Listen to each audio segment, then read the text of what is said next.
Selma Paiva a écrit un livre qui s'appelle « Internet est une table pour deux ». Et sa grande idée, c'est que nous devons revenir à une approche individuelle et personnalisée de la vente pour pouvoir réussir sur le web. Et pourtant, on a aujourd'hui des outils, que ce soit les outils d'emailing, que ce soit Facebook, que ce soit Instagram, que ce soit même YouTube, qui nous permettent de communiquer toujours plus efficacement avec une grande masse de personnes. Et donc, est-ce qu'il n'y aurait pas un paradoxe ici ? D'un côté, on doit revenir à la communication personnelle individuelle, et de l'autre, ça n'a jamais été aussi facile de toucher des gens dans tous les pays du monde. C'est la question que je pose à Selma lors de cet épisode. Est-ce que ce côté de il faut faire du marketing humain et personnel, c'est pas quelque chose qui est un peu dépassé et c'est pas un peu quelque chose de romantique qu'on continue à répéter, mais c'est pas vraiment comme ça que le monde fonctionne. Donc je vais la challenger un petit peu là-dessus. Et au cours de la conversation qu'on va avoir, vous allez découvrir une approche différente de la vente et du marketing. Vous allez découvrir des techniques pour développer votre empathie et pouvoir mieux vendre et pouvoir mieux communiquer avec votre client et des conseils pour écrire plus vite et mieux. Avant de rentrer dans le gros de l'épisode, j'ai une petite annonce à vous faire. Récemment, j'ai lancé une nouvelle formation gratuite qui s'appelle « Construire une carrière de freelance stable et rentable » qui s'adresse donc à vous si vous êtes freelance, comme son nom l'indique. L'idée ici, c'est d'appliquer la philosophie Marketing Mania à votre carrière de freelance. Et la philosophie Marketing Mania, c'est quoi ? C'est penser de manière systématique. C'est décomposer les différents ingrédients qui vont faire votre carrière. Et je pense ici notamment à votre système de vente, la manière dont vous allez convertir un prospect intéressé en un client signé. Je pense à votre système de networking parce que oui, on peut mettre en place des systèmes et des process autour du networking. C'est ce que moi j'ai fait pour me construire un réseau puissant et influent qui me donne toutes les infos dont j'ai besoin, qui m'aide à monter des projets complexes. Alors que je suis un grand introverti au final.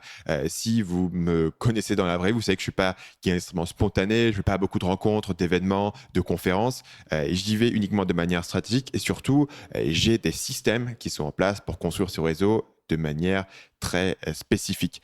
L'idée ici, c'est que si vous êtes freelance, vous avez besoin d'un réseau. Le réseau, c'est votre filet de sécurité. Vous avez besoin d'un système de vente. Vous ne pouvez pas improviser à chaque conversation de vente. Ça, c'est la philosophie Marketing Mania.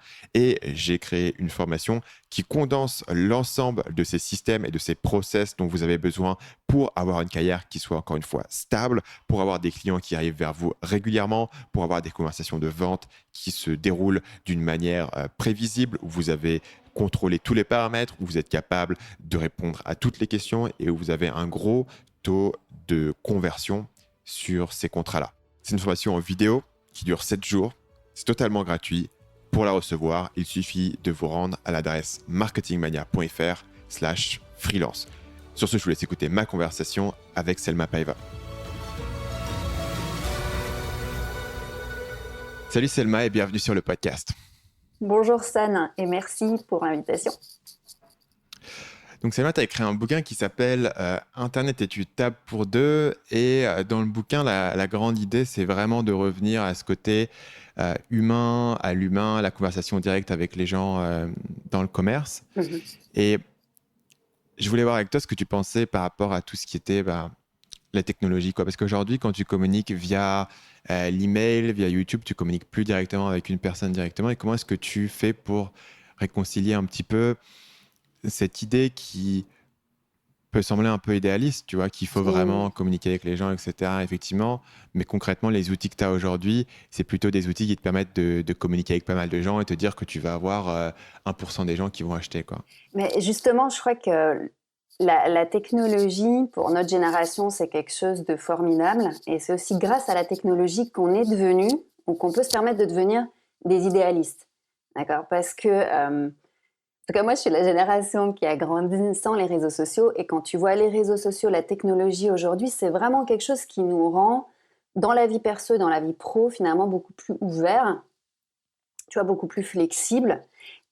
Et c'est ça qui fait qu'on ne supporte plus d'être traité comme des numéros, tu vois, ou de faire partie d'un grand tout. C'est aussi la technologie, si tu veux, paradoxalement, qui fait qu'aujourd'hui, la communication de masse, ça nous... Tu vois, en tant que client, on n'a plus envie de ça. On est devenu... Ça a relevé la barre, en fait. Tu vois, on est devenu plus exigeant. Et c'est pour ça qu'on on parle de plus en plus de remettre l'humain dans le marketing, de remettre l'humain dans la vente, etc.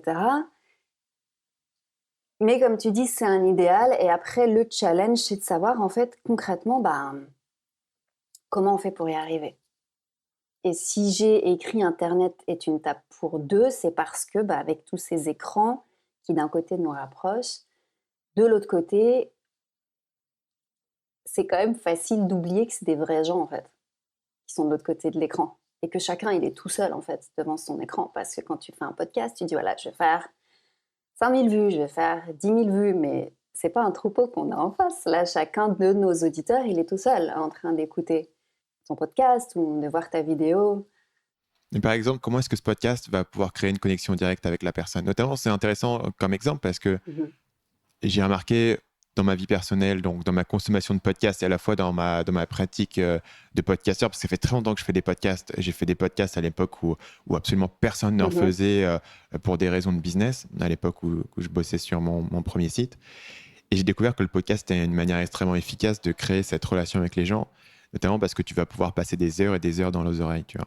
Mais comment est-ce que tu justifies, tu vois, par exemple, que ce podcast, qui au final est pas si différent d'une émission de radio, je pourrais être DJ Stan Leloup sur Énergie à 3h40 du matin et parler à des gens, et en quoi est-ce que, par exemple, ce podcast mettrait plus l'humain ou créer une connexion, tu vois? Pourquoi est-ce que le podcast c'est aussi fort pour créer cette connexion, et comment est-ce qu'on peut utiliser ça en dehors des gens qui sont des podcasteurs, tu vois? C'est quoi l'élément fondamental ici? Alors en fait, le podcast, donc là, c'est ton format. Et justement, toi, tu fais ça très bien. Après, il y a d'autres personnes, ça peut être plus la vidéo, par exemple, ou plus l'écrit. Mais si ton podcast aussi, il est de qualité et il fonctionne bien, c'est parce que déjà, toi, tu es vraiment toi dedans. Et quand ce que ça apporte, le podcast, la différence avec un contenu qui est écrit comme un mail, c'est qu'on entend la voix de la personne. D'accord. Après, ça aussi, des contraintes. Mais déjà, ça, ce que je dis toujours quand on crée un contenu, c'est déjà, si tu crées ton contenu en ayant en tête, quitte à avoir leur nom, tu vois, sur un post-it de l'écran de tes 5-10 auditeurs préférés, ceux pour qui le podcast est le mieux fait. Et on ne parle pas là, tu vois, d'avatar ou de persona idéal, parce qu'on n'est pas dans la version podcast du prince charmant, mais vraiment ces vrais gens-là, c'est qui, d'avoir leur nom. Et quand tu fais l'émission pour eux, en vraiment même toi, imaginant que tu parles à ces personnes-là, du coup, en imaginant qu'ils sont de l'autre côté de la table, en intégrant les questions, les objections que tu sais qu'ils peuvent avoir, quand ils écoutent du coup le podcast, ils ont vraiment l'impression qu'Internet est une table pour deux et que tu es de l'autre côté de la table avec eux. Une tendance qui est assez de plus en plus populaire en ce moment et qui moi m'a toujours mis un peu mal à l'aise, c'est la tendance à tutoyer son audience. Ou faire bienvenue dans le podcast, aujourd'hui je vais te parler de ça et de ci. Et pour le coup, c'est assez frappant la première fois que tu l'entends, parce que tu as vraiment l'atmosphère qui est créée, c'est vraiment on te parle directement et c'est une personne qui te parle directement, versus le vouvoiement qui on parle à plusieurs personnes d'un coup. C'est quoi ton avis là-dessus? J'ai l'impression que tu n'utilises pas trop le tutoiement sur tes propres contenus. Alors en fait, moi j'utilise le tutoiement, mais je suis vraiment passée du vous au tu. Pour moi, ça a été en plus assez difficile parce que j'ai eu une éducation où vous voyez quasiment tout le monde. Donc pour moi, tutoyer des gens, ça a été assez... Enfin voilà, ça a été tout un process. J'ai commencé à tutoyer du jour où je m'en suis rendu compte qu'en fait, il y avait un décalage entre écran, pas écran. C'est-à-dire que quand je rencontre des abonnés, quand je parle avec des clients, quand je travaille avec eux, on se tutoie naturellement.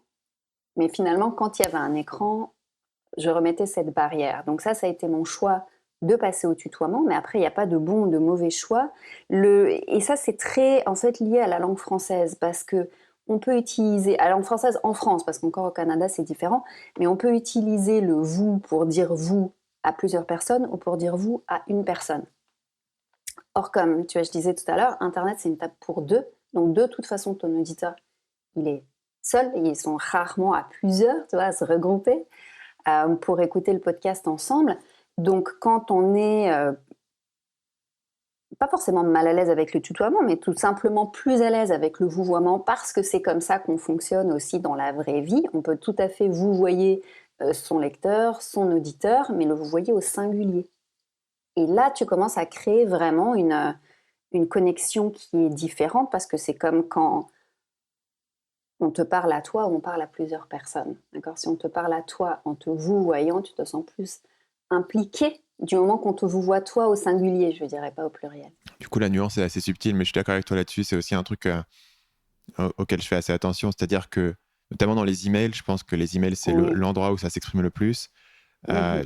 L'email, tu l'envoies directement à une personne. Donc, moi, je vais vous voyez parce que j'ai un problème avec le tutoiement et je trouve que c'est un. Moi, ça me choque toujours, tu vois, à l'écrit, quand quelqu'un me Mhm. tutoie, je me dis, tiens, c'est bizarre, tu vois. Et j'ai un peu l'impression, Mhm. au contraire, qu'on essaye de m'avoir en me disant, bah, je Mhm. sais bien que ce mail-là, il m'a pas été envoyé directement, tu vois. Et au contraire, dès que les gens vont répondre à un email, même si dans l'email, je les vous vois, ils vont dire, ah, Stan, c'est rarissime que les gens Ah ben, me tutoient ouais. quand ils me contactent directement. Et moi, je rêverais pas de vous voyer un client quand je le contacte, tu vois. Voilà. Ben, Directement. Mais dès que c'est un email, je vous vois parce que, je sais pas, il y a une version de politesse qui est que je vais quand même reconnaître que ce que j'envoie, c'est une communication à plusieurs personnes. Et par exemple, sur un format comme YouTube, étrangement, mhm. dans le ressenti que j'en ai, sur format YouTube, je trouve que tu es vraiment conscient que tu fais partie d'une audience et qu'il y a des gens autour. Notamment par rapport à la prévalence sur YouTube des chiffres. Tu as le compteur de vues, tu as le compteur de likes, tu as les commentaires qui sont en dessous. Et tu as très conscience de faire partie d'un groupe de personnes qui regardent ce YouTuber. C'est vraiment intéressant ce que tu dis, Stan, parce qu'en plus, et c'est, d'ailleurs, comme on dit, c'est vraiment aussi la langue française qui nous pose, qui nous place en fait dans cette situation, et ça revient souvent dans la question qu'on me pose, est-ce que je devrais tutoyer, est-ce que je devrais vous voyer? Et moi, je dis vraiment, que ce soit toi, Stan, ou quelqu'un qui nous écoute, si vous êtes plus à l'aise avec le vouvoiement, vous voyez, mais je dirais même quand un mail, bien sûr qu'on sait que tu nous envoies pas de mail juste à moi, Selma, ou je t'écris pas juste à toi, Stan. Mais dans la réalité, c'est quand même que chacun est seul devant son écran. Alors, si tu fais un webinaire et qu'il y a plusieurs personnes qui participent ou tu poses une question sur les réseaux sociaux, il y a plusieurs personnes qui participent, dire vous au pluriel quand c'est vraiment vous au pluriel. Mais cette intention qui peut être très subtile, comme tu le disais, dans le fait d'écrire, de parler, en gardant bien en tête qu'on a une personne en face, ou comme tu t'adresserais, si tu veux, si vraiment Internet est une table pour deux, on est autour d'une table, tu as 5 personnes, tu as 5 clients, quand tu t'adresses à une personne, c'est elle qui va se sentir plus particulièrement concernée. Donc tu peux tout à fait aussi jouer sur cette subtilité-là. Donc alterner le vous du groupe avec le vous au singulier. Mais je pense que l'essentiel, c'est de faire ce qui est le plus facile et te rappeler, voilà, pour soi. Tu vois, de pas aller vers le tutoiement si on n'est pas à l'aise, pas aller vers le vouvoiement si on n'est pas à l'aise, mais vraiment choisir ce qui nous convient le mieux et aussi au niveau de l'image, parfois qu'on veut donner professionnellement.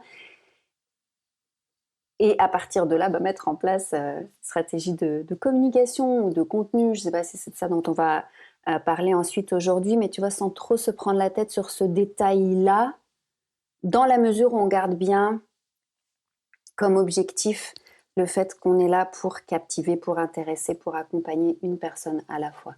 Il me semble, et tu me diras ce que tu en penses, mais que un des moyens les plus efficaces aujourd'hui de pouvoir créer cette relation individuelle avec les gens, c'est vraiment le concept de niche en fait. Moi, c'est mon instinct que les gens sont moins uniques qu'ils le pensent et que c'est possible d'écrire quelque chose qui va donner à des milliers de personnes, ou même à des dizaines de milliers, ou dans certains cas encore plus, à des milliers de personnes l'impression que tu leur parles directement et que tu as presque lu dans leurs pensées.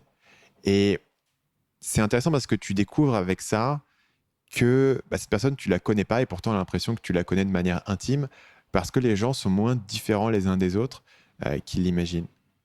Ah, j'adore absolument ce que tu dis parce que c'est quelque chose pour lequel je milite justement et c'est aussi pour ça que je n'aime pas le concept de client idéal parce qu'en fait, on est à la fois tous différents, mais on est moins unique qu'on le croit parce qu'on a plus de points communs qu'on le pense avec les gens qui nous ressemblent.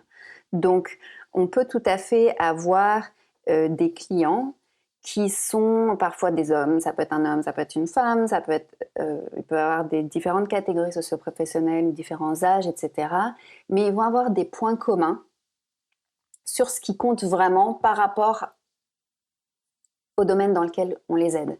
Et ces points communs-là, Ça va être des points communs par rapport à ce qu'ils ont déjà essayé, peut-être ce qui a déjà marché pour eux, ce qu'ils n'ont pas encore réussi à faire, ce qu'ils ont comme vécu, ce qu'ils ont comme ressenti par rapport à ça, l'image qu'ils ont d'eux-mêmes, l'image qu'ils veulent donner, est-ce qu'ils ont envie de concrétiser, de résoudre, comme envie de résoudre aussi comme problématique. Tous ces points, tout ça, ce sont des points communs qu'on a avec les gens qui nous ressemblent.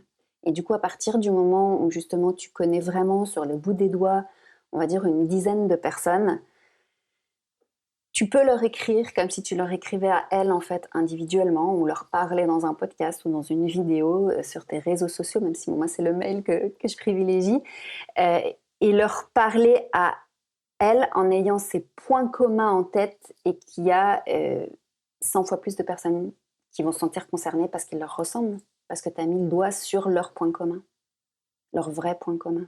Est-ce que tu as des stratégies particulières que tu utilises ou qui sont un peu uniques à toi en matière de recherche de marché? Comment est-ce que tu identifies ces besoins chez les gens? Parce que c'est une des choses que tu perds par rapport à la conversation, c'est-à-dire que dans un commerce plus traditionnel où tu es forcément amené à parler à ton client et à avoir des conversations, le fait de comprendre les besoins du client, ça vient relativement naturellement dans le sens où tu es directement en contact. Et dès que les gens montent un business sur Internet, ils ont la possibilité d'aller très loin et de passer beaucoup de temps sans jamais rentrer en contact directement avec un client. Et il faut être finalement proactif et il faut faire des efforts qui sont significatifs pour vraiment créer ce contact et créer cet échange avec notamment la profondeur dont tu as besoin. Parce que, ok, si les gens laissent des petits commentaires sur ma chaîne YouTube, ça ne me dit pas vraiment quels sont les besoins profonds, donc il faut que j'aille plus loin. Je serais curieux de savoir, toi, quelles sont les tactiques que tu affectionnes particulièrement ou des choses peut-être un peu imprévues qui, toi, t'ont vachement aidé à identifier ces besoins? Tu sais déjà, je pense que même dans la vraie vie, entre guillemets, on a tous fait l'expérience des vendeurs qui justement t'écoutent pas.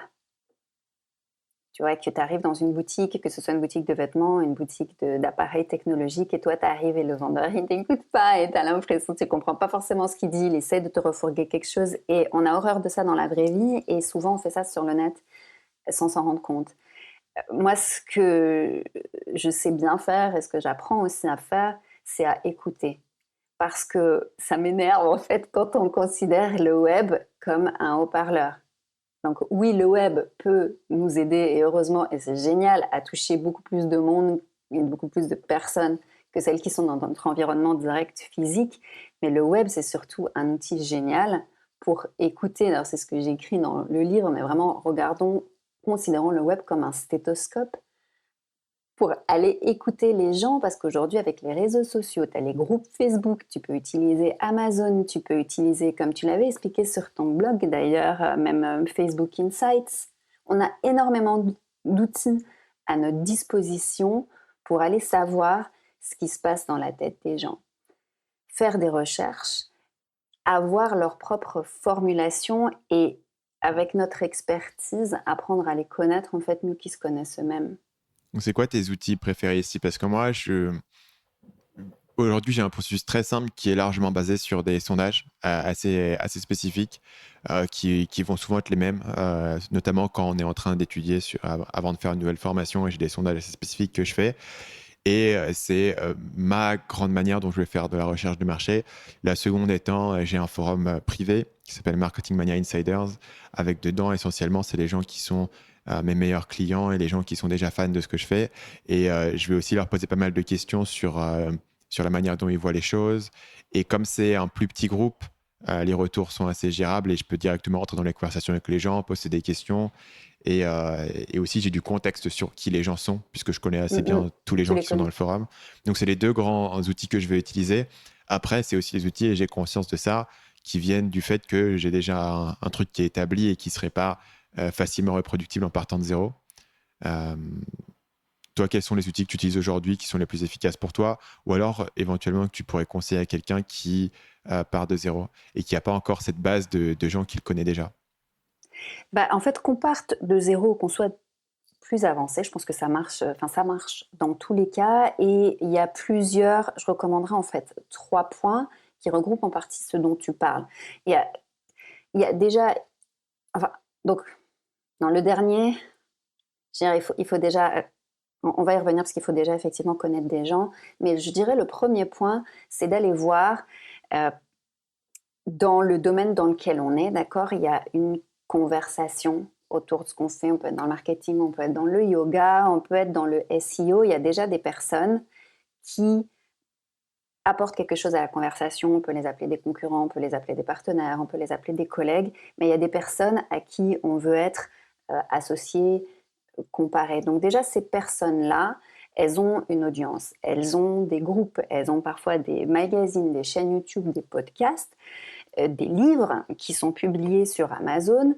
De commencer par prendre, je sais pas, 2 créneaux de 2 heures, par exemple, pour pas y passer, tu vois, un mois, et d'aller noter les commentaires des gens, les questions qui se posent, la manière dont ils fonctionnent. Et en 2 fois 2 heures, tu vas vite repérer 5 à 10 personnes qui sont exactement le type de problématique que tu as envie de traiter, le type de personnalité avec qui tu as envie de bosser. Donc ça, on va dire, c'est une première manière d'utiliser le web comme un stéthoscope. Et ensuite, tu contactes directement ces gens pour Voilà. leur parler? Après, tu contactes. Moi, quand j'avais commencé, j'avais contacté directement des gens, ouais, que j'avais. Et puis en plus, vraiment, je connaissais absolument personne sur le web. J'avais commencé à bloguer aussi. Tu commences à envoyer quelques mails, mais vraiment rien, tu vois, c'est tout début, quoi. En quelques semaines, quelques mois, il y a des personnes avec qui ça accroche. Et moi, je leur avais dit, écoute, voilà, ce que j'avais commencé par des coachings, donc j'avais dit, voilà ce que je compte proposer comme coaching. J'ai les compétences, j'ai la formation, etc. Mais j'aimerais le tester avec des personnes. Est-ce que tu veux être, en gros, mon cobaye? Enfin, tu vois, je leur expliquais que je travaillais gratuitement pour eux sur, par exemple, 2 sessions, et que eux, en échange, ils acceptaient de répondre à des questions avant, pendant et après. Ok. Et là, tu fais ça sur, tu vois, 10, 15 personnes. Et on rejoint ensuite le processus dont toi, tu parlais, c'est-à-dire que quand tu as des clients, systématiser aussi le fait de poser des questions avant, qui suivent ta formation, qui fassent ton coaching, poser des questions pendant. Ça peut être des échanges dans un groupe privé, par exemple, et poser des questions après, continuer à prendre des nouvelles des gens après. Pas forcément de tout le monde, tu vois, mais de au moins une partie des gens, ceux avec qui tu as échangé, etc. Et de suivre comme ça les gens sur le avant, pendant, après. C'est ça aussi qui te permet de vraiment comprendre ce que ton travail leur apporte. Parce on a une idée, mais on est tellement déjà experts chacun de nous dans ce qu'on fait que c'est assez difficile de vraiment mettre les mots, de vraiment comprendre ce qu'on change dans la vie des autres. Parce qu'on n'arrive pas vraiment à imaginer qu'ils n'arrivent pas à le faire sans nous, en fait. À ce sujet-là, j'avais une expérience assez intéressante dans le tout premier business que j'avais fait dans la séduction, parce que j'avais essayé de lancer une formation et ça ne marchait pas trop. Et c'était une formation qui avait un positionnement extrêmement large, qui essayait d'apprendre un peu tout et de faire un peu la solution à tous vos problèmes, tu vois, la pilule tout en un. Et évidemment, c'est une promesse qui est assez compliquée à vendre et qui en fait ne parle à personne. Donc ma formation ne marchait pas trop. Et à peu près à cette période-là, j'avais pas mal de gens qui m'envoyaient des emails et pendant très longtemps, j'ai répondu absolument à tous les emails que je recevais. Et pendant très longtemps, j'ai même répondu à tous mes commentaires aussi sur YouTube. Et ça venait en fait de cette période où les gens qui répondaient à mes emails, je discutais avec eux. Et souvent, on entrait dans une espèce de relation de coaching informel et gratuit. Et il y avait un gars en particulier que j'avais vraiment coaché pendant des mois et des mois et des mois par email. On s'envoyait probablement 3 à 4 échanges d'emails par semaine et des longs emails, tu sais, le genre d'email où la personne te raconte sa biographie entière et toi, tu lui tapes, tu prends 20 minutes pour lui taper 12 paragraphes de réponses, etc. Et ensuite, j'ai lancé une seconde version. Donc, j'avais refait la même formation, mais euh, avec un axe qui était totalement différent, une promesse qui était totalement différente. Donc, au lieu de promettre tout et de faire la formation ultime, en fait, j'avais fait une promesse qui était beaucoup plus réduite sur comment surmonter ta peur. Et ça venait entièrement des conversations que j'avais eues avec un gars, en fait, une personne que j'avais accompagné. Et essentiellement, je lui avais donné des conseils. Je fais, OK, tu vas faire ça. Il l'avait testé. Ensuite, tu vas faire ça. Ensuite, tu vas faire ça. Et les expériences de cette personne avec qui j'avais pu échanger, du coup, tu vois, je le connaissais comme une des personnes que je connaissais le mieux dans mon entourage parce que je lui parlais extrêmement souvent. Et il y avait cette relation intéressante qui était que je pense qu'il se serait ouvert à personne dans son entourage au point où il s'est ouvert à moi sur ses problèmes de cœur, etc. parce que voilà, c'était une personne assez réservée. Mais tout d'un coup, il avait quelqu'un qu'il connaissait pas directement, avec cette distance de l'email et du fait qu'on se soit jamais vu en personne et qu'on se soit jamais, on s'était déjà parlé au téléphone, mais euh, je pense même sans image sur Skype. Oui, il se sentait pas, par Mm. exemple, Et jugé. donc il y avait cette distance Il avait de pas. Ouais. un peu du confessionnal ou du psy, et j'avais la connaissance ultime de cette personne. Et en fait, c'était pas forcément une approche quantitative, dans le sens où j'ai pas fait une étude de marché sur 2000 consommateurs français pour avoir, tu vois, et une seule personne. Ce que j'avais appris en parlant avec lui, c'est extrapolé extrêmement bien, et c'était le produit qui m'a vraiment fait gagner mon premier revenu sur le web, venait de ça en fait, de la conversation que j'avais avec une personne qui répondait à mes emails et qui était mon premier super fan. Mais c'est ça, c'est hyper intéressant pour ça. Ça me donne. Enfin, je crois que je pourrais parler pendant 3 jours par rapport à ce que tu viens de dire. Je vais essayer de résumer parce que c'est hyper intéressant, Stan, ce que tu dis à plusieurs points. Je vais en garder deux. Il y a déjà le premier, c'est que justement quand on est sur le web ou quand on a. Enfin voilà, on veut développer forcément des formations, etc. parce que il y a le gain de temps, le fait de pouvoir revendre, etc. Mais c'est pas la case départ, la formation. Si tu n'as pas déjà de l'expérience du terrain avec les vrais gens, déjà c'est très difficile de mettre au point une formation que les gens peuvent suivre au niveau pédagogique parce qu'on n'a pas l'expérience de ce suivi-là. Et c'est encore plus difficile de la vendre parce qu'on ne peut pas inventer la promesse, on ne peut la faire qu'à partir du moment où on sait vraiment ce qu'on apporte à l'autre, on sait vraiment ce qui change et on peut le dire dans son langage à lui. Donc on a parlé du coaching gratuit, il y a le coaching payant aussi. D'ailleurs, moi ce que je recommande toujours, c'est avant de faire une formation, faire la même chose Je suis très d'accord. en one-on-one, en fait, tu vois, en tête-à-tête, avec certaines personnes. Ça peut être en stage, ça peut être en présentiel, ça peut être sur le net, mais de vraiment savoir le faire. Et puis après, il y a toutes ces actions dont tu parles au quotidien, semaine après semaine, mois après mois, et on le fait tous dans une certaine mesure, même si on le fait moins quand on a progressé qu'au début. Mais c'est tout simplement d'écouter les gens et de répondre à leurs questions. Et moi, c'est pour ça que j'aime beaucoup le mail, parce que des fois, on me dit, mais comment est-ce que c'est. Voilà, quand je donne les questions à poser à mes clients, ils me disent, mais ils vont jamais me répondre ça, c'est quand même vachement intime comme question. Je lui dis, demande, tu vas voir. Et effectivement, quand on pose les bonnes questions aux bonnes personnes, dans un contexte où il y a déjà de la confiance, ça va beaucoup plus vite que si on connaissait la personne dans la vraie vie. Les gens, des fois, quand ils sont sur ta mailing list, ils ont l'impression de te connaître parce que des fois, en 2 mois ou même en 2 jours, ils vont consommer beaucoup de contenu à toi. Ils vont se sentir proches de toi. Et s'ils te posent une question et que tu leur réponds, il y a comme des barrières qui sautent et tu vas apprendre plein de choses sur ces gens-là. Tu vas vraiment pouvoir les aider. Et là, tu vas développer des vraies compétences. Des vraies compétences dont tu peux te servir après, je veux dire, au niveau du marketing, du copywriting, etc. Parce que c'est leur vécu, c'est leurs mots que Au tu niveau utilises. de cette idée de... Et il y a un deuxième point. Ah oui, tu as dit finalement, j'ai appris juste avec une personne beaucoup plus. Et ça, c'est une statistique que j'ai remise dans mon livre d'ailleurs. Je me souviens plus des chiffres exacts, mais ils disent, tu sais, c'est assez.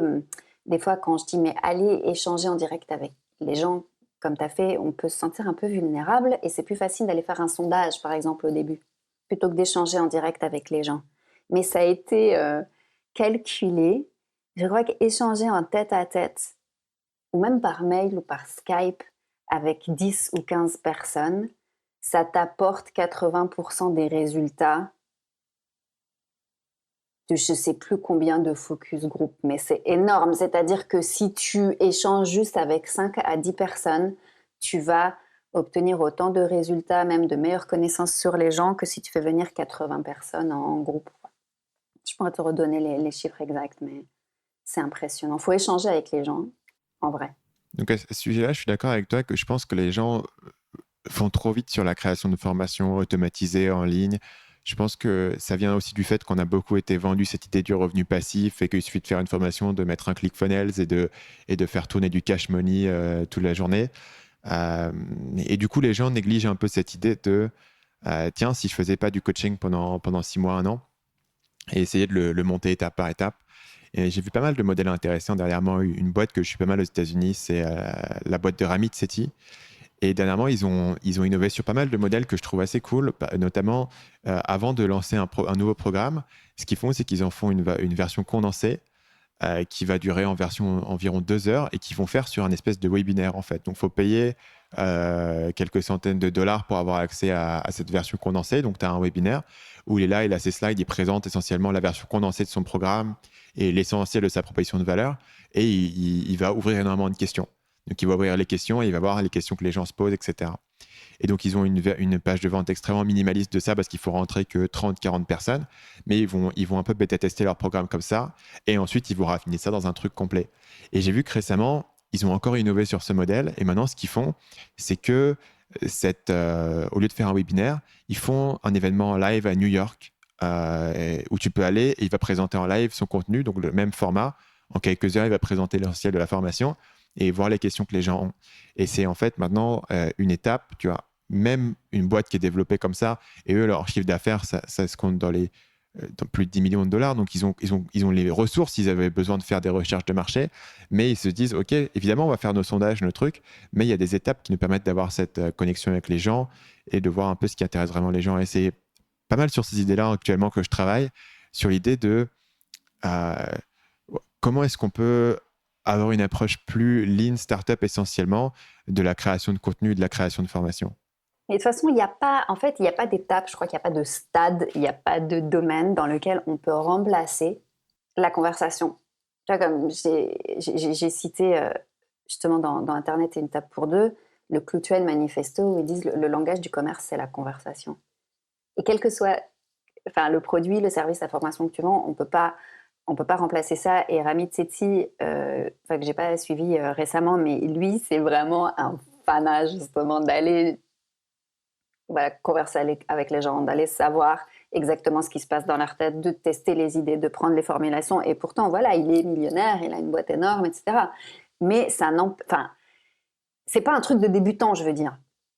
Et il y a un autre CEO que j'ai trouvé, qui m'avait impressionné par rapport à ça, c'est le CEO de TechSmith. C'est ceux qui font Camtasia, entre autres. Je ne sais pas si tu vois ce que c'est comme logiciel, Stan. Ouais, Camtasia, un logiciel de capture d'écran et de montage. Ils font Voilà. aussi un outil que j'adore et que j'utilise 100 fois par jour, qui est Snagit, qui est une version plus basique qui permet notamment de faire des captures d'écran et des enregistrements vidéo. J'adore ce truc-là. Ouais, ils ont Jing, ils ont Snagit, ils ont Camtasia. Enfin, tu vois, c'est une grosse boîte. Et donc, moi, j'utilise Camtasia. Et j'ai reçu, je crois que c'était l'année dernière, je trouvais ça génial, j'ai reçu un mail du CEO qui te disait, voilà, j'aimerais discuter en tête-à-tête, en fait, avec vous en tant qu'utilisateur de Camtasia pour vous poser quelques questions, savoir comment ça se passe, on est en train de travailler sur la nouvelle version, etc. Ça prendra 20 minutes sur Skype, si vous êtes dispo. Et c'était vraiment un moment où je ne pouvais pas, parce que sinon, au niveau marketing, je trouvais ça génial, j'aurais bien aimé participer. Mais voilà, tu vas te dire, il n'y a pas de taille de boîte ou de domaine ou de position où on est au-dessus, en fait, de l'échange avec les personnes concernées. Ceci étant dit, à un certain point, ça devient quand même plus compliqué. En sens où moi, pendant les emails, j'ai vraiment répondu à tous les emails que j'ai reçus. Ce que je veux dire, c'est bon, déjà, justement, après, tu réponds à suffisamment de mails, tu as été suffisamment longtemps pour plus avoir, dans l'échange avec les gens, pour plus avoir besoin de faire ça au quotidien pour les connaître. Mais ça n'empêche que, regarde, tu organises des dîners, par exemple, de temps en temps. On s'était rencontrés comme ça à Paris quand tu avais organisé, tu vois, un dîner avec tes abonnés. Tu as quand même.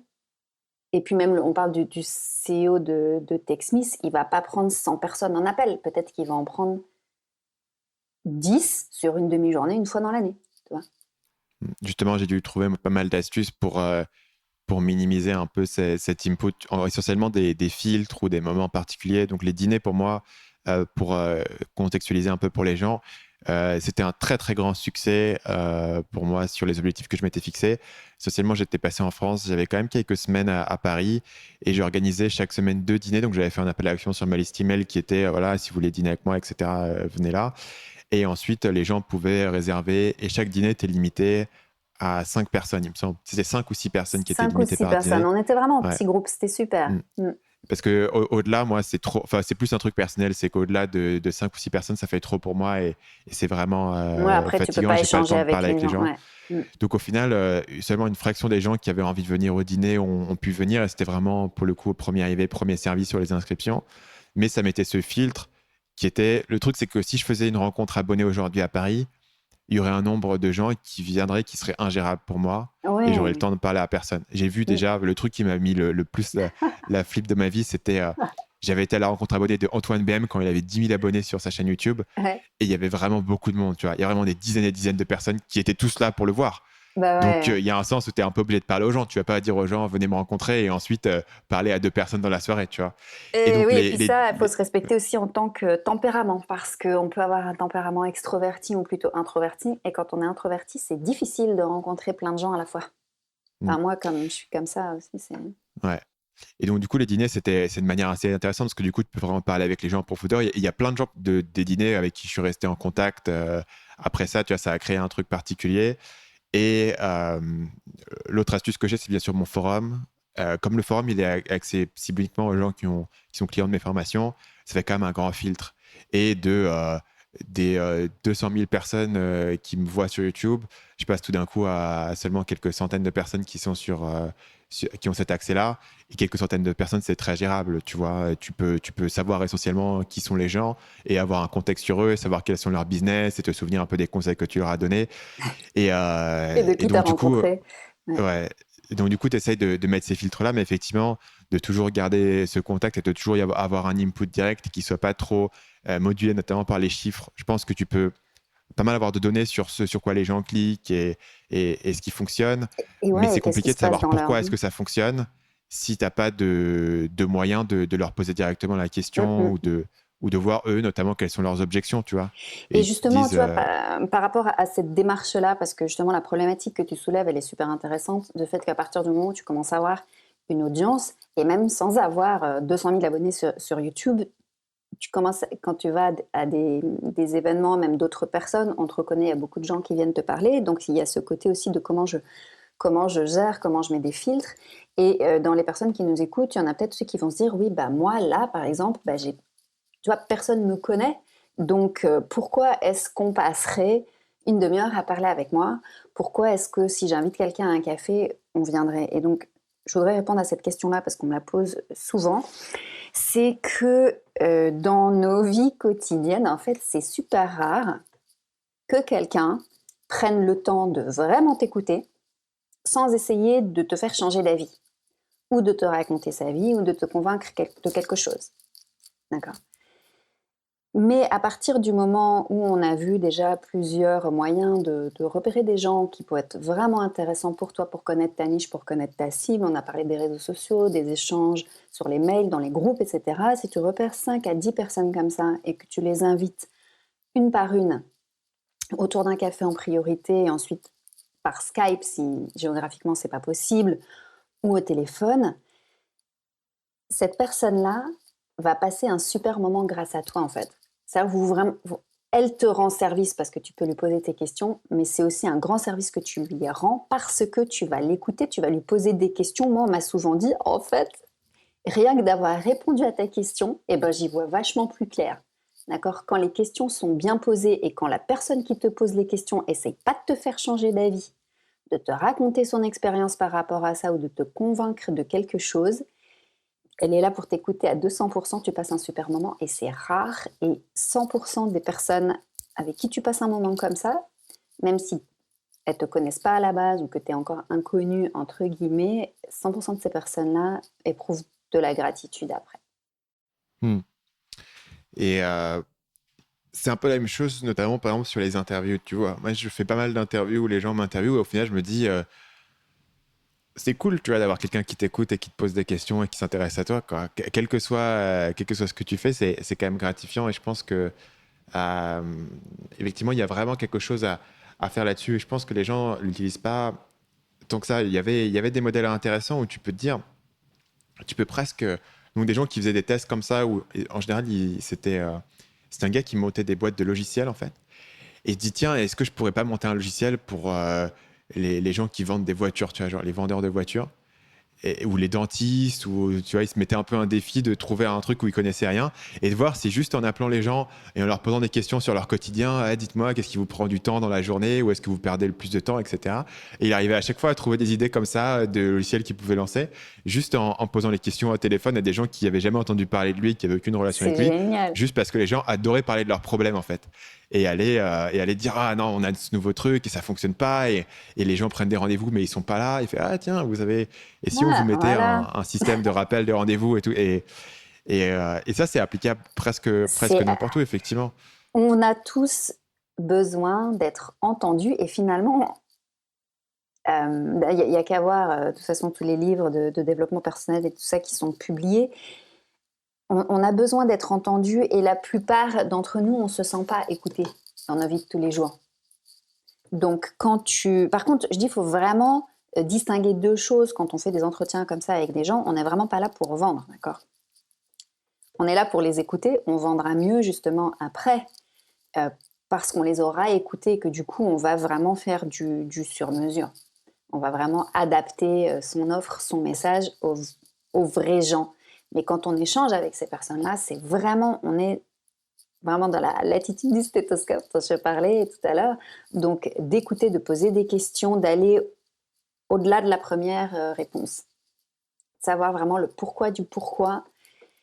Et c'est rare que quelqu'un prenne le temps de nous écouter comme ça. Donc, tu ressors d'un entretien comme ça, t'as plein d'énergie parce que ton client potentiel, en fait, en face, il t'a donné plein d'idées et parce que tu te prends en pleine tête la gratitude de la Mm. personne en face aussi. C'est une super relation après qui se développe. Je voudrais parler un peu du livre et notamment de pourquoi est-ce que tu as choisi d'écrire ce livre. Qu'est-ce que toi ça t'apporte d'un point de vue stratégique ou d'un point de vue de communication d'écrire un livre et de mettre tout ça dans un document. Alors, comment dire? Déjà, moi, quand enfin, ce que je fais donc dans le marketing, dans le copywriting, le content marketing, tout ça, je le faisais essentiellement avant d'écrire le livre en premium, c'est-à-dire tu vois des formations qui durent plusieurs semaines voire plusieurs mois, des accompagnements qui durent plusieurs semaines voire plusieurs mois, et j'avais pas de petits produits.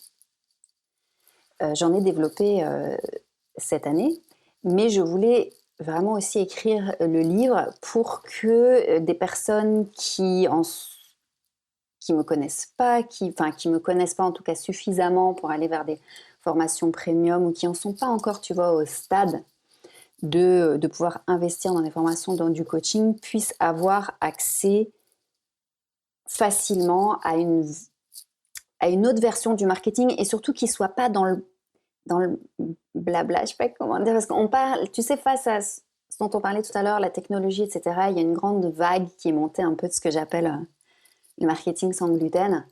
C'est le marketing bio, on va te dire viens vendre sans vendre et on va faire du marketing éthique et du marketing authentique. Et moi, ça m'énerve un peu parce que on peut pas vendre sans vendre. Enfin, à un moment, on assume quoi. Je trouve que c'est beau la vente et c'est surtout ok. On remet l'humain au cœur du marketing, mais concrètement, comment on fait? Je voulais vraiment un livre que tu puisses lire, tu vois, en 2-3 heures et qui soit plein de conseils et qui soit accessible. Ça, c'était un premier point. Tu vois, niveau stratégique aussi.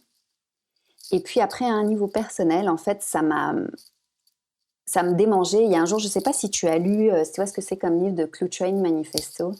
Non, mais il est cité dans C'est- ton bouquin. Ouais, parce qu'en fait, c'est un livre qui a été, pour remettre le contexte, il a été publié à la fin des années 90, donc c'était le tout début en fait d'Internet. Et donc c'était une équipe de visionnaires qui a vu à la fois le potentiel du web pour le commerce et le danger du web pour le commerce, c'est-à-dire le fait qu'avec les écrans, d'un côté, on allait pouvoir toucher beaucoup plus de personnes et de l'autre, on risquait de perdre le côté traditionnel du commerce, dans le sens ce côté relationnel. Et donc, ils ont fait un manifeste comme ça avec une centaine de personnes et une centaine d'entrées.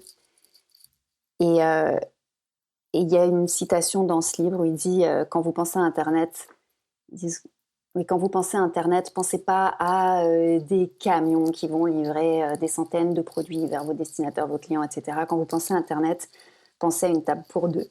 Et quand j'ai vu cette phrase-là, je sais pas, ça m'a fait Je savais que j'allais écrire, enfin que c'était exactement ma vision des choses et que j'allais écrire ce. J'ai gardé ce livre-là à l'intérieur pendant un moment jusqu'à ce qu'un collègue qui me dise quoi, ça fait 1 an que t'as le titre et que t'as le plan, je te donne 1 semaine pour l'écrire. Et...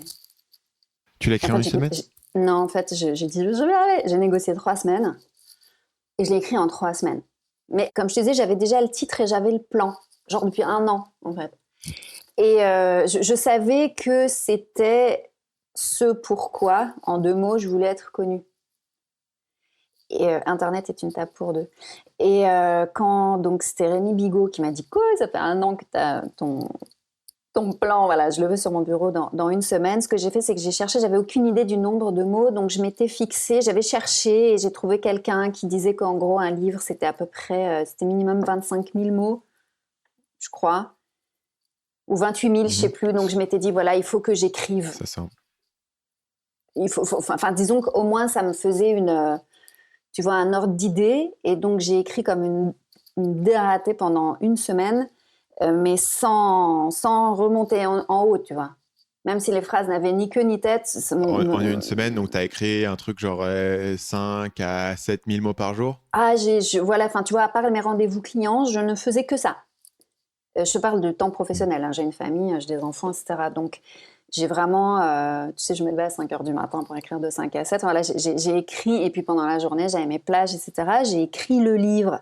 Enfin, j'ai écrit quelque chose, mais qui était illisible, hein, on est d'accord. Mais pendant 1 semaine, mon but, c'était d'arriver en gros à 28 000, 30 000 mots. La deuxième semaine, c'était de dire, bon, là, j'arrête d'ajouter des idées, on retrousse les manches, et je mets ça dans... Je commence à mettre les choses dans mon plan. Tu vois, à structurer. Et une fois que ça s'était fait, la 3e semaine, c'est le plus difficile. C'est là, une fois que tu as ton plan qui est rempli, etc., là, c'est de vraiment rédiger le truc, quoi. Donc passer sur une relecture et couper les phrases Ah, qui mais sont c'était plus qu'une répétitives. relecture, Ouais. c'est-à-dire... ouais, voilà. Et,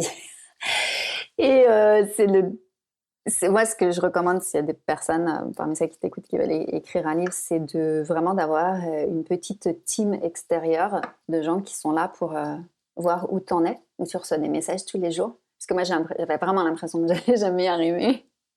J'allais jamais y arriver de écrire les phrases, etc. Et que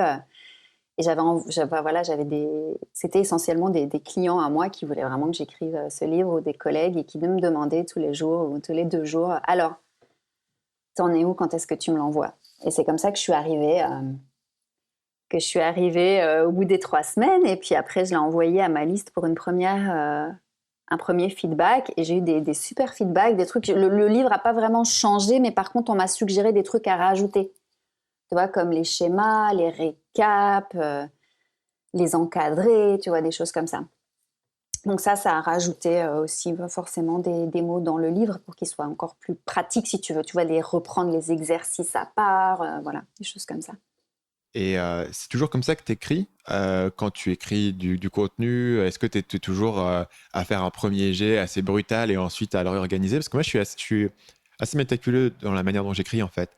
Et mes relectures va surtout être, donc le plan est déjà vraiment bien défini, les points sont déjà bien définis, et ma relecture va surtout être de jouer un peu sur les éléments de langage, notamment de condenser un petit peu certaines phrases, de rendre certains éléments plus visuels, d'enlever un terme qui est un peu mou et de le rajouter par un meilleur terme. Mais au final, je m'aperçois que le premier jet, du coup, est pas extrêmement prolifique, parce que j'avance pas si vite que ça, parce que je réfléchis vraiment à ce que je suis en train de dire. Mais du coup, une fois que c'est fait, tu vois. Et je serais curieux de voir si toi, tu travailles toujours de cette manière, ou est-ce que tu as modifié ta manière d'écrire pour le livre parce que tu avais besoin de sortir 28 000 mots aussi rapidement, et que si tu sors 850 mots par heure, c'est compliqué. Bah, en fait, il faut savoir que des fois, je peux passer 1 heure complètement à sec, hein. Mais il y a un TED Talk d'ailleurs de Elizabeth Gilbert où elle dit qu'en gros, tu sais, ton job, enfin, tu vois, que les idées viennent d'ailleurs et que l'inspiration vient d'ailleurs, et ton job, vraiment, c'est de t'asseoir pour écrire et de t'asseoir régulièrement pour écrire. Mais moi, effectivement, j'ai un processus d'écriture qui est pas... Je suis fascinée par les gens qui écrivent de A à Z comme ça. Moi, j'écris pas comme ça.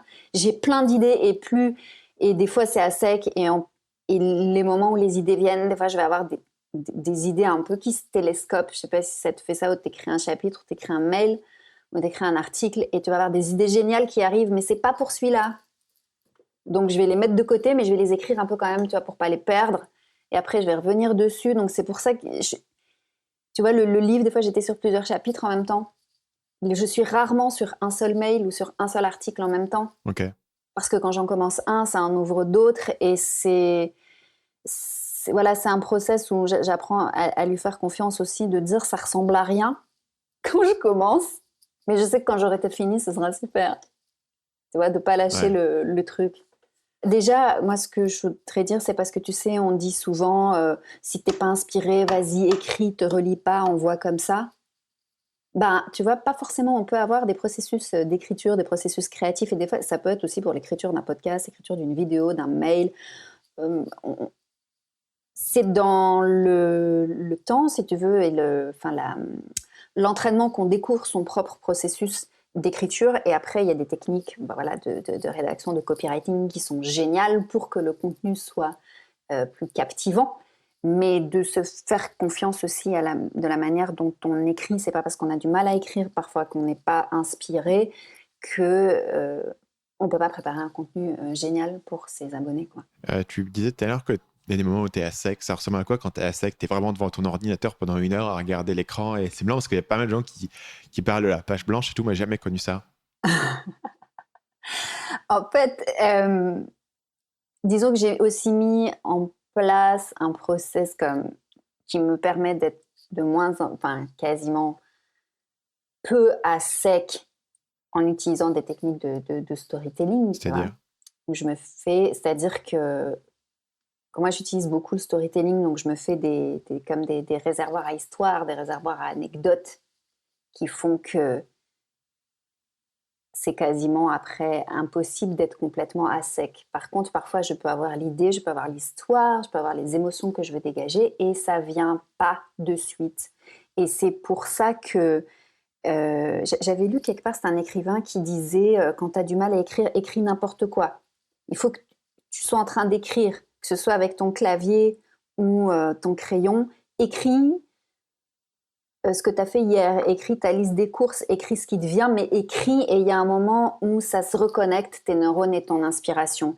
C'est pour ça que je disais, tu peux tout à fait commencer à écrire un mail et un article et finalement tu pars sur autre chose. C'est une autre inspiration qui vient, vas-y. Et une fois que tu es dans le flow, tu vois, d'être dans l'inspiration, reviens à ton projet de départ. D'accord. Et ça, c'est un process que tu as toujours eu, parce que moi, j'ai l'impression, peut-être que c'est la manière dont les cerveaux des gens fonctionnent, en fait. Oui, je crois. Moi, je pense que j'ai une manière beaucoup plus structurée où je vais partir essentiellement d'un plan de très grand niveau, tu vois, essentiellement un plan pour un email ou une page de vente. On voit un plan pour une page de vente, par exemple, parce que la page de vente, c'est un projet assez complexe. Beaucoup de gens, je trouve, s'y perdent parce qu'il y a beaucoup d'éléments et on leur donne tellement de trucs de copywriting, la garantie, l'urgence, la promesse, les bénéfices, la liste à puces, que les gens s'y perdent dans les éléments. Et en fait, moi, j'y pense vraiment en mode... je ne sais pas si tu vois ces outils un peu comme... il y a un outil que j'aime bien qui s'appelle Dynalist, où en fait, tu as des listes à puces et tu cliques sur chaque liste à puces et tu as plein d'autres petits éléments en dessous et tu cliques et tu as encore plein de petits éléments, tu vois. Et en gros, ça s'imbrique. En gros, c'est des listes à puces impliquées dans des listes à puces et c'est vraiment comme ça que mon cerveau fonctionne, tu vois. Alors, tu vois, pour les pages de vente, c'est différent. Moi, justement, j'ai mon propre process que j'enseigne aussi d'ailleurs. Et alors, par contre, ça, pour une page de vente, je suis typiquement jamais à sec.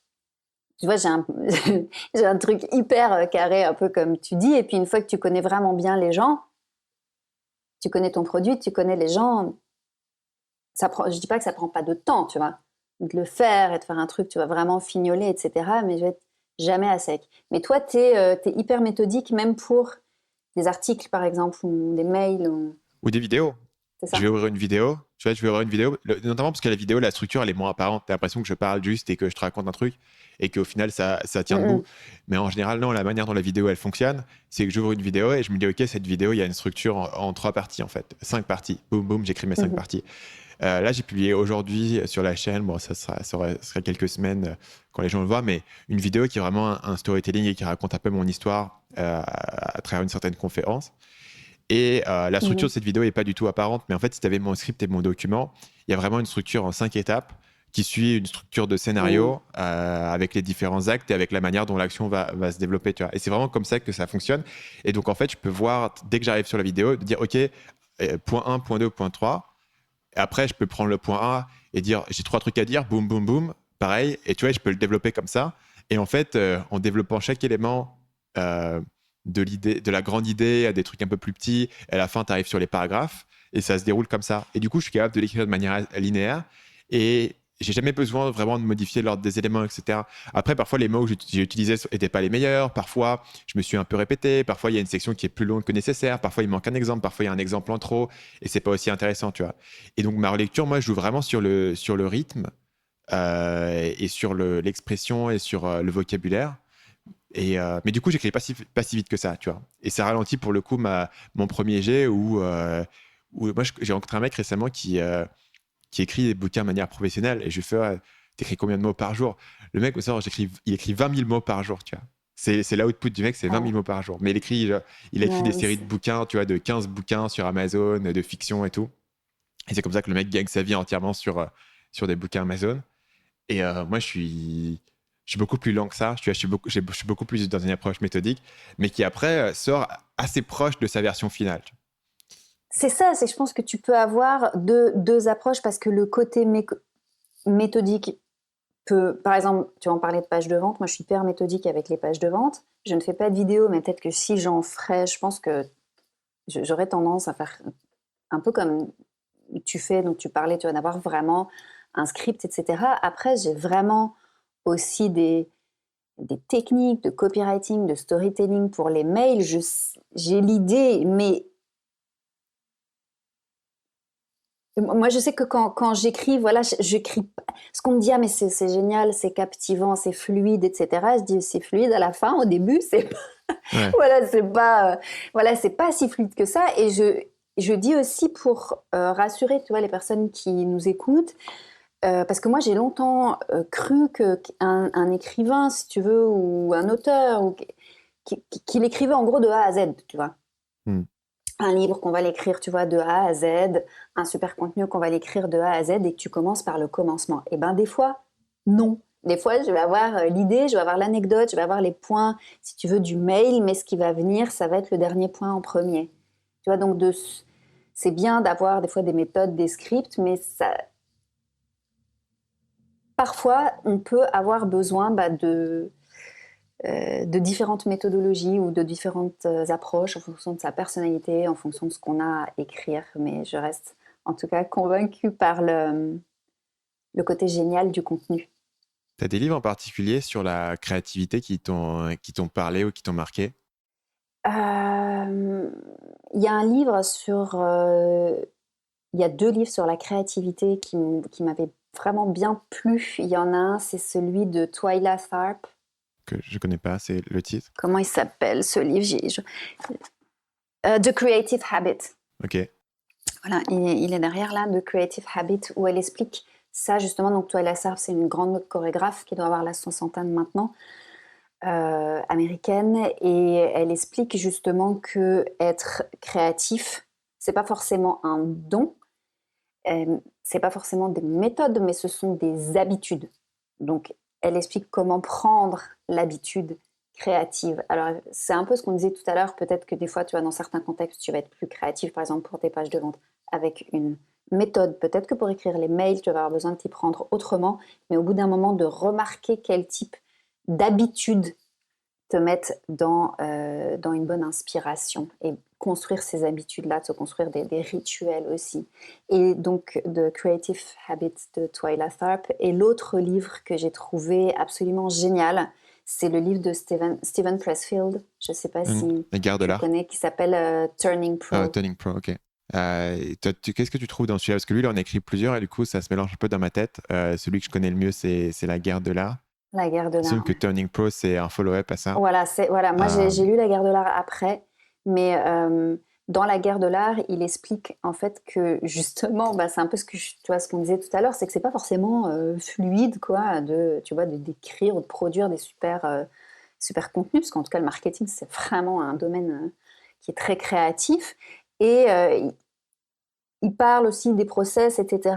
Et il mentionne dans La guerre de l'art le fait qu'il y a un moment en fait où c'est comme si tu deviens pro dans ton habitude créative ou dans ta volonté créative.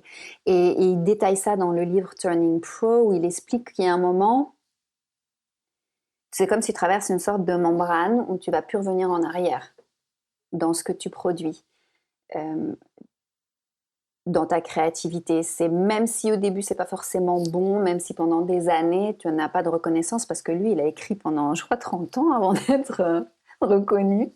C'est juste qu'il y a un moment où tu sais que voilà, même si le processus n'est pas simple, même s'il n'y a pas de reconnaissance tout de suite, tu vas pas retourner en arrière. Et tu sais, tu pars du principe qu'à partir du moment où tu veux faire quelque chose de créatif et d'original, tu vas te heurter à, tu sais, il appelle ça comme la loi de la gravité, c'est la résistance en fait. Tu vois, est-ce qu'il parle de ça dans The War of Art? C'est ça, ouais, c'est le Je thème sais plus, central c'est de ça. ce bouquin-là. Voilà, c'est de la résistance. Et donc, et moi, ça, je le ressens. Je parlais quand j'écris, voilà, j'ai des super idées, j'ai le plan, et ben, ça va pas forcément être fluide d'arriver à écrire le contenu, mais voilà, j'ai traversé cette membrane-là il y a un moment, et donc je sais que de toute façon, je vais continuer à écrire, et je sais qu'à la fin, ce sera bon. Mais je vais pas lâcher l'affaire. Et il décrit ce passage-là. Tu as pas mal parlé de ces techniques de Mm. storytelling, notamment Steven Pressfield, lui, c'est un romancier à l'origine. Oui. Il y a certains de tes contenus où tu parles aussi un petit peu de construire ton marketing comme un scénario. Oui. Comment tu réfléchis à tout ça? En fait, moi, depuis que je suis gamine, ce qu'on me demande souvent: «Est-ce que tu t'es formée en marketing, en storytelling, en copywriting?» et cetera, et moi, je ne me suis pas formée dans le marketing, en fait. Je me suis vraiment formée depuis, je pense, gamine, heu, dans toutes ces histoires, en plus, qu'on nous racontait vraiment, qu'on nous racontait, parce que moi, j'ai grandi au Maroc, pas en France, donc beaucoup, tu vois, la transmission, orale des conteurs, que ce soit dans la famille, dans la rue, et cetera. Et d'ailleurs, tu vois, la semaine prochaine, je fais une masterclass sur le copywriting et le storytelling. Je prends les techniques dans, dans les livres, tu vois, dans les séries. Quand tu vois qu'on nous dit aujourd'hui l'attention des gens diminue, pourtant on passe des heures à regarder des séries sur Netflix. Pourtant on regarde Harry Potter à la vente de je sais pas combien de millions d'exemplaires sur 7 tomes dans quasiment 70 langues. Comment ils font pour captiver les gens? Ça me fascine. Et ça, je suis hyper geek dessus et je prends des notes sur les scénarios de Pixar et les scénarios de Harry Potter. Et c'est vraiment ça qui m'inspire. Et c'est de ça dont je me sers, en fait, dans le marketing. Quel type de notes est-ce que tu prends sur un scénario comme ça? Comment est-ce que tu l'analyses? Comment est-ce que tu comprends ce qui fonctionne? Je m'observe déjà. Par exemple, et tu arrives à la fin d'un épisode. Qu'est-ce qui fait que même si tu es crevé, que théoriquement tu n'as pas le temps, tu vas cliquer, tu vas sur Netflix, sur regarder l'épisode précédent. Qu'est-ce qu'ils ont fait? Qu'est-ce qu'ils ont utilisé comme accroche? Et des fois, ça peut être en début d'épisode, en milieu d'épisode. Comment est-ce qu'ils font? Parce qu'en fait, ce qui nous fait agir, ce qui nous fait prendre nos décisions, c'est les émotions, d'accord? Donc, tu as besoin de créer un certain contexte émotionnel pour captiver les gens ou pour faire réfléchir les gens aussi en fonction de la manière dont tu travailles, si tu veux, dans ton domaine, tu as une sorte d'empreinte émotionnelle. Et donc, je repère, en fait, dans les séries, dans les scénarios, et je sais que tu fais ça aussi, de fait, tu décortiques les scénarios dans Friends et tout. C'est pour ça que j'aime beaucoup ton approche, Stan, et d'aller chercher, voilà, vraiment comment ils ont fait pour créer du suspense, pour créer de l'anticipation, pour créer de l'humour, pour créer une connexion émotionnelle. Des fois, tu sais que tu es en train de regarder un écran. C'est des pixels que tu regardes, d'accord? Comment est-ce que d'un coup tu te sens triste, ou tu as la larme à l'œil, ou tu as envie de rire, ou tu es captivé, ou qu'est-ce qui a fait que entre deux épisodes, tu penses à ce qui va se passer, à qui a dit quoi, à machin. Ça, c'est vraiment, je prends des notes par rapport à ça, je surligne avec ma Kindle. C'est drôle parce que je pense que c'est aussi un domaine où on a des approches qui sont un peu différentes. Moi, j'ai beaucoup lu de bouquins là-dessus. Mhm. Je me suis beaucoup intéressé notamment au côté, entre guillemets, théorique, mais au côté formation en scénario. J'ai lu énormément de bouquins là-dessus. Notamment, mon frère est à fond là-dessus. Donc, il a vraiment des trucs pointus qui brocannent. Il fait, tu devrais lire ce bouquin. Et il y a des trucs assez costauds là-dessus. Et ça te donne un espèce de framework conceptuel que tu peux utiliser pour analyser ce que tu es en train de voir. Et moi, ça, c'est un truc qui m'a beaucoup, beaucoup intrigué. Et notamment, un des premiers exemples que j'avais vu de cette idée-là, c'était Gary Albert, le compilateur américain, qui recommandait de lire une série de bouquins. Je sais plus, mais c'était un espèce c'est un gros polar, quoi. C'est l'histoire d'un mec qui est détective privé, et dans chaque épisode, il a des aventures. Et lui, il disait, il faut absolument lire cette série de bouquins parce que vous allez voir comment le suspense fonctionne et comment le storytelling fonctionne. Et c'est la première fois, quand lui recommandait cette série de bouquins, que je me suis dit, effectivement, il y a un truc où cette culture populaire qui touche beaucoup de monde et qui nous fait cet effet-là, il y a bien une raison et tu peux comprendre quelque chose et tu peux comprendre quelque chose fondamental sur la manière dont les gens absorbent l'information, la manière dont les émotions fonctionnent, la manière dont tu peux communiquer de manière efficace. Et c'est un truc que j'ai pas mal pris à cœur. Et puis évidemment, il y a un côté fascinant à comprendre comment, par exemple, Star Wars ou comment un film de Pixar va fonctionner.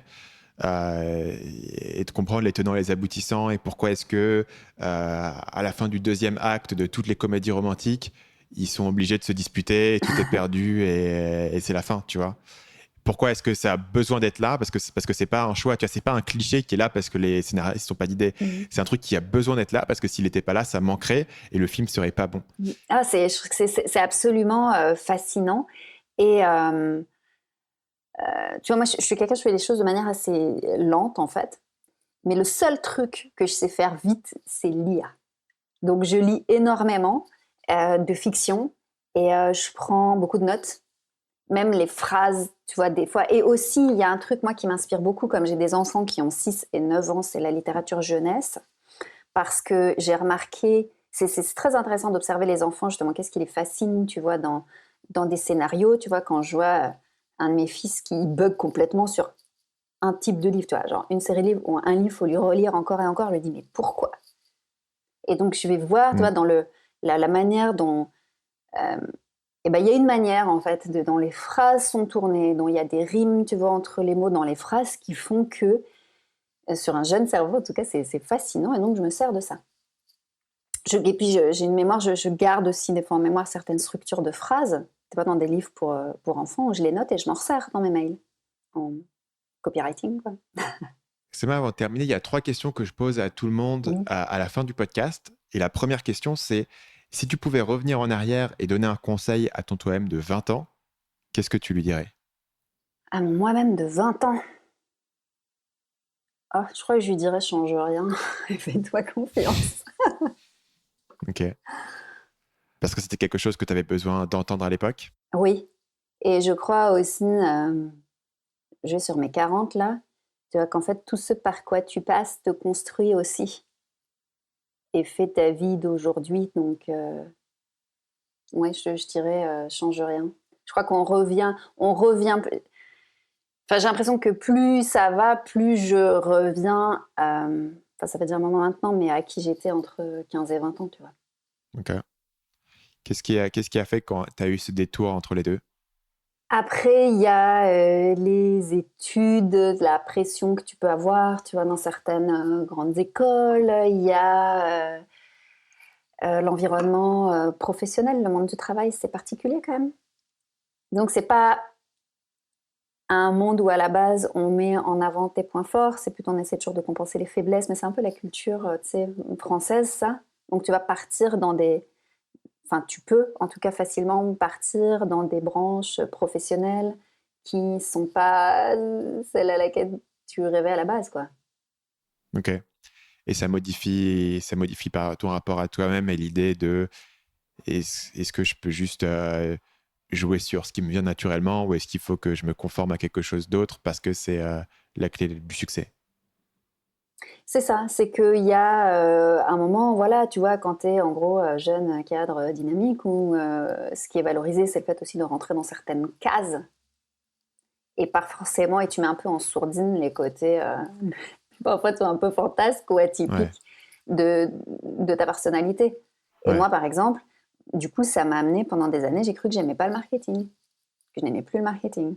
Parce qu'en fait, c'était une approche, tu vois, du marketing, où j'étais allée dedans parce ouais. que j'aimais, mais Hmm. finalement, professionnellement, tu vois, en entreprise, etc., Ça correspondait pas du tout. C'est trop normé, quoi. Ça correspondait pas du tout à ce que je faisais. Ok, ouais, je vois ce que tu veux Est-ce dire. que j'aurais aimé, enfin, à qui j'étais en fait, à ce que j'aurais aimé faire. Mhm. Et donc maintenant, tu vois, j'y reviens en indépendance, c'est un autre kiff, quoi. Deuxième question, est-ce qu'il y a un livre que tu recommandes souvent? Internet, c'est une table pour deux. mais, mais sinon, disons qu'il y a un livre qui, moi, m'inspire, m'aide beaucoup, qui n'est pas du tout un livre de marketing, et que je cite d'ailleurs dans mon livre au début. C'est un livre de Marianne Williamson. Donc, faut être... Bon, après, je sais pas, de tes auditeurs, ou même pour toi, faut être un minimum spirituel, parce que Marianne Williamson, c'est un guide spirituel et qui s'appelle The Law of Divine Compensation. Et c'est comme un essai sur l'argent et le travail. Et c'est une approche, et tu sais, elle a écrit au début de ce livre, et j'ai cité dans mon livre, elle a écrit on n'est pas déprimé parce que l'économie est déprimée, et dit l'économie est déprimée parce que nous, on est déprimés. Et j'ai trouvé ça très fort, et tu vois, d'où l'intérêt aussi de se reconnecter, tu vois, à ses valeurs, et vraiment remettre l'humain dans son travail, dans le marketing, parce que voilà, c'est une approche dans ce livre, je trouve, du travail et de l'argent et de l'impact qu'on veut créer, tu vois, dans la vie des autres, qui est passionnant et qui permet de remettre aussi les hauts et les bas du parcours entrepreneurial dans une dimension plus vaste. Dernière question, est-ce que tu as une citation ou un proverbe qui te vient souvent à l'esprit? Oui, tellement. Et je reprendrai justement celle de Marianne Williamson, en fait. Ce n'est pas l'économie qui est déprimée. On n'est pas déprimé parce que l'économie est déprimée, c'est l'économie est déprimée. Oh, j'y arrive plus, je me mélange les pédales. Ce n'est C'est pas... ça. Ouais. Tu l'avais, je pense. Ouais. Tu vois ce que je veux dire? Ouais, je l'avais. Ce Mhm. n'est pas nous qui déprimons parce que l'économie est déprimée, c'est l'économie qui est déprimée parce que nous déprimons. Et que généralement, quand il y a un truc qui va pas ou qui coince, etc., si on regarde, tu vois, à l'intérieur, ça impacte vraiment notre vie de tous les jours, et le message qu'on fait passer et nos résultats, et dans la vie professionnelle aussi. Pour terminer, est-ce que tu peux dire aux gens où est-ce qu'on retrouve tout ça, le livre, tes réseaux sociaux, où est-ce qu'on peut garder contact avec ton travail? Oui, bien sûr. Merci. Donc, moi, c'est selmapaiva.com. Donc, Selma Paiva, ça s'écrit comme ça s'entend. Selmapaiva. Il y aura le lien dans la description du podcast et sur le site. Voilà. Et puis, voilà. le livre, il est sur Amazon au format Kindle et papier depuis quelques mois. Cool. C'était comment de recevoir le livre en papier pour la première fois? Eh ben, écoute, justement, on m'avait dit... en fait, moi, je suis très livre Kindle parce que je lis tellement. Et je l'ai fait en papier parce qu'on me l'a réclamé en papier. Mais pour moi, le vrai truc, ça a été de l'avoir en format Kindle, en fait. Je sais que ça fait bizarre.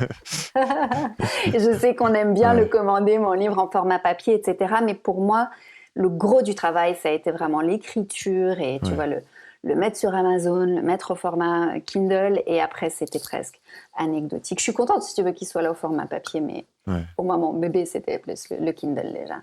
Cool. Merci Selma. Merci Stan. Merci d'avoir été avec moi jusqu'à la fin de cet épisode. Pour terminer, bien sûr, je voudrais vous reparler très rapidement de ma nouvelle formation gratuite qui s'appelle « Comment construire une carrière de freelance stable et rentable ». L'idée ici, c'est que si vous êtes freelance, vous êtes très fort dans votre métier. Vous êtes un designer, vous êtes un programmeur, vous êtes un consultant. Vous avez un cœur de métier, vous avez un savoir-faire. Et il y a un côté où on a un peu envie de croire qu'il suffit d'être bon dans ce qu'on fait et les clients vont venir à nous. Évidemment, si vous avez travaillé dans le métier depuis plus d'une minute, vous savez que ce n'est pas le cas. Et vous savez qu'il y a d'autres compétences autour, des compétences de vente, des compétences de networking, des compétences de gestion de projet, des compétences de communication, qui sont tout aussi essentielles pour construire cette carrière qui va vous permettre de prospérer sur la durée. Et l'idée, c'est que ces compétences, vous ne les avez peut-être pas aujourd'hui. Personne ne vous les a appris. C'est clairement pas quelque chose qu'on a appris à l'école. Malheureusement, on n'a pas de formation sur le networking, on n'a pas de formation sur la vente à l'école. Et donc, j'ai créé une formation qui rassemble tout ce dont vous avez besoin pour construire une carrière de freelance stable et rentable, en dehors, bien sûr, de votre savoir-faire. Je vous laisse apprendre votre propre savoir-faire. Ça, je ne vais pas y toucher. Mais toutes les compétences business qui sont autour, c'est là que Marketing Mania va intervenir, va vous apprendre comment construire ce système qui va venir entourer votre compétence et qui va venir construire cette carrière sur la durée. Quelque chose qui soit rentable, avec des projets qui sont intéressants, avec des clients qui vous respectent, avec des bons clients qui sont des bons payeurs, qui payent à temps, qui reconnaissent la valeur de ce que vous proposez. C'est des clients qui cherchent un type de freelance spécifique, qui cherchent une certaine mentalité, ils cherchent une certaine manière de réfléchir, une certaine manière de vous exprimer. Et tout ça, c'est quelque chose que vous pouvez apprendre. Donc la formation, c'est une formation vidéo de 7 jours qui est totalement gratuite. Vous pouvez la recevoir en vous rendant à l'adresse marketingmania.fr/freelance. C'est marketingmania.fr/freelance. Et je vous retrouve la semaine prochaine pour le prochain épisode du podcast Marketing Mania.